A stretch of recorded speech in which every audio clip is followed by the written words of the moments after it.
ላለፉት 10 ቀናት በተለያዩ ርዕሰ ጉዳዮች ላይ ስልጠና ሲወስዱ የቆዩት የብልጽግና ፓርቲ ከፍተኛ አመራሮች በአዲስ አበባ ከተማ የተከናወኑ የልማት ስራዎችን ጎብኝተዋል።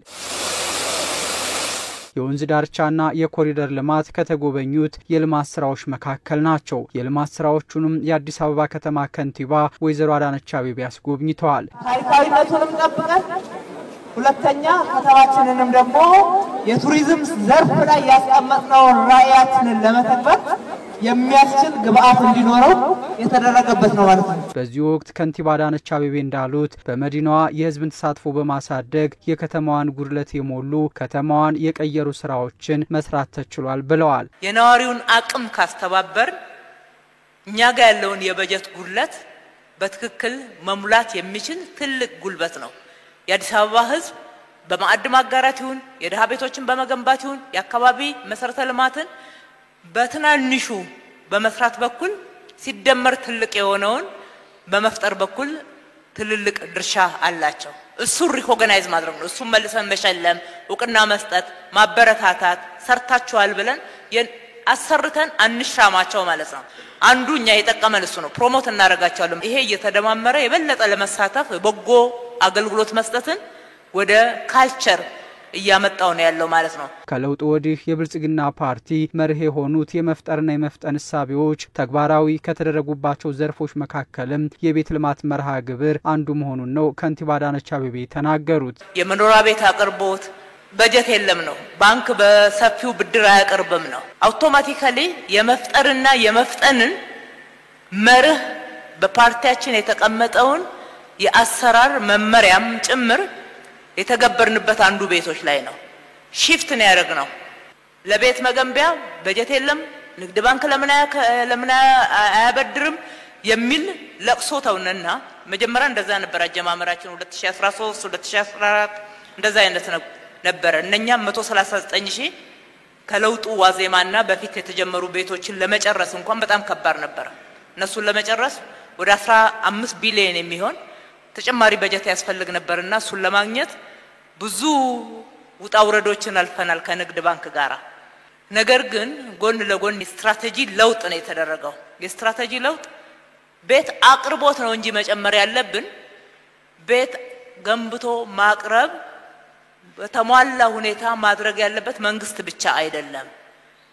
የግል ሴክተሩ መስራት እንዲችል ምቹ ሁኔታ እንፍጠር፣ መሬት እንስጥ፣ መሰረተ ልማት እስከዛ ድረስ እንስራ፣ የሚሰሩትን እናበረታታ። በኢህአዴግ ዘመን ጀምሮ የተሰነካከሉ በርካታ የሪል ስቴት ፕሮጀክቶች ነበሩ። ሰብስበን እንደራሳችን ፕሮጀክት ቀርበናቸው እንዲሰሩ ምቹ ሁኔታ ፈጠርን። ከተማችን ላይ የቤት አቅርቦት ጨመረ ማለት ነው። የመዲናዋን ነዋሪዎች የቤት ፍላጎት ለመመለስ አቅርቦትን መጨመር ዋና መፍትሄ ተደርጎ የግልና የመንግስት አጋርነትን በማጠናከር አዳዲስ አሰራሮችን ተግባራዊ በማድረግ የቤት አቅርቦትን ማሳደግ ተችሏል ብለዋል ከንቲባዋ። በጋራ እንስራ ፐብሊክ ፕራይቬት ፓርትነርሺፕ የሚለው የመንግስትና የግል አጋርነት በአገራችን አዲስ ነው፣ አዲስ አሰራር ነው። ለዛ መተማመን እንድንችል በትንሹ ጀምረን በህጉ መሰረት ወደ ትልቁ ዘንድሮ ከ100,000 ቤት በላይ ከነሱ ጋራ ጀምረናል ማለት ነው። አቅርቦትን መጨመር ያው በጎ ፍቃድ ክቡር ጠቅላይ ሚኒስትራችን አስጀምረው በርካታ ባለሀብቶች ከመንግስት ባላነሰ ሁኔታ ለአካባቢያቸው ነዋሪዎች፣ ለድሆች፣ ለአገር ባለውለታዎች በተለያየ መንገድ ቤታቸው ራሳቸው ላይ ለፈረሰ የቀበሌ ቤቶችን አድሶ በመለወጥ በኩል ትልቅ ሚና ተጫውቷል። ይሄ 40,000 ቤት የምንለው ምናልባት እኛ ብረት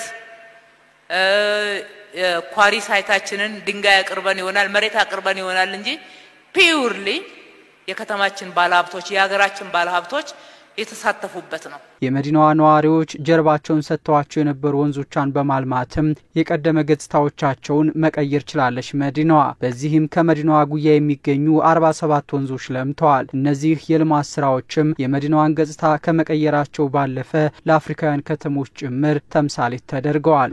አይደለም ለኛ ከተሞች ለአፍሪካ ከተሞች ጭምር ምሳሌ ሆኖ ልምድ የሚወሰድበት ስለሆነ ኑ አበረታቱ። የሚተች ነገር ካለ አስተያየት ስጡ። የሚበረታታ ነገር ከሆነ እዩና የበለጠ ባለቤትነትን አዳብሩበት። ዛሬም እኛ የጀመርነው አዲስ አበባ ላይ የሰራንባቸውን ቦታ ምሳሌ ነው እንጂ ገና ያልተነካ ያልተደረሰበት ሰፈር ሰፊ ነው። ነገር ግን እንደምንችል ማሳያዎች አሉ ለማለት ነው። በጣም የምትቆሉበት ደግሞ እነኚህ የሰሩ እጆች የኢትዮጵያውያን እጅ ነው።